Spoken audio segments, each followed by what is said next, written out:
So I'm going to break down the bird dog a little bit so that we're getting pretty detailed.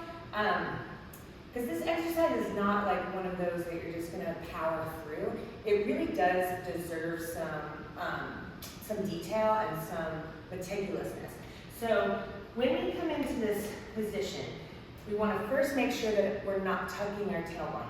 So let that tailbone go, let the sit bones spread, get a neutral curve of the lumbar spine. That's going to look different on everyone. So you're there, but you're not here, just sagging down. So it's controlled. So I'm going to then think lower ribs come away from the mat, but not into a curve. So you'll just notice all of these, the curves of my spine remain neutral. The shape of my spine doesn't change. I'm connecting everything.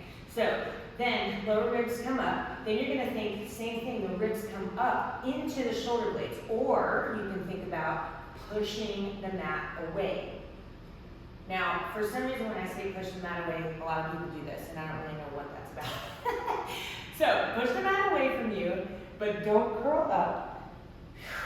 That means my shoulder blades are separating, protracting, and connecting around the ribs. So you can also think ribs pull into the shoulder blades. Then, I want to make sure that that's coming from the bottom tips of my shoulder blades versus, so you'll see, I'll show you the difference here. So serratus muscle, which is what we want, versus pec muscle. So this is pretty exaggerated, but people will come into the pecs more, and that means my shoulders are internally rotated, my collarbone area is narrowed, so we want to think shoulder, arm, head of the arm bone back, elbows point sort of back, and then I'm finding that around my armpits, lats, serratus. Then soften through the elbows and push down through the pads of the fingers. That's going to take some load off the wrist. It makes it all more muscular. You're not hanging into your ligaments.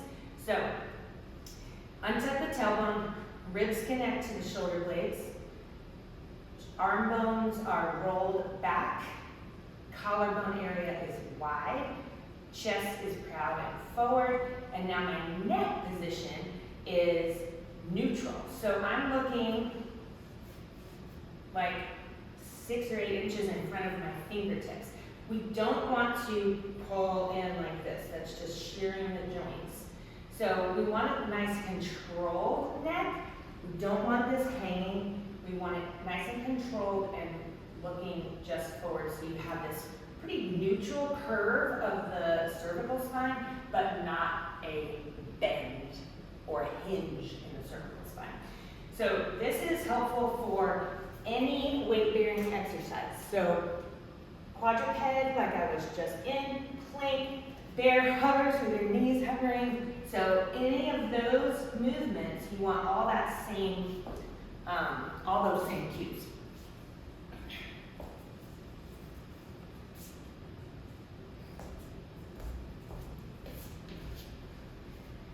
And now we come into the bird dog. So all of the same cues as the detailed video, where you untuck your tailbone, spread through your sit bones, lower ribs are connected, shoulder blades are connected, elbows are soft. I'm pushing down into the mat to lift my chest up. I'm going to take my right arm forward and my left leg back, and I am not going to let my lower back sag. So you're going to start the movement with an exhale. Zipping up through that pelvic floor, finding that somewhat gentle but deep abdominal contraction. So I'm not crunching, nothing's happening to the shape of my spine, and likewise I'm not allowing it to sort of sag down. Now, if you have trouble either keeping the pelvis level or sagging in the low back, you can have something, a yoga block or a box of tissues or whatever on the low back, and then you're going to kind of feel what happens if you move through there.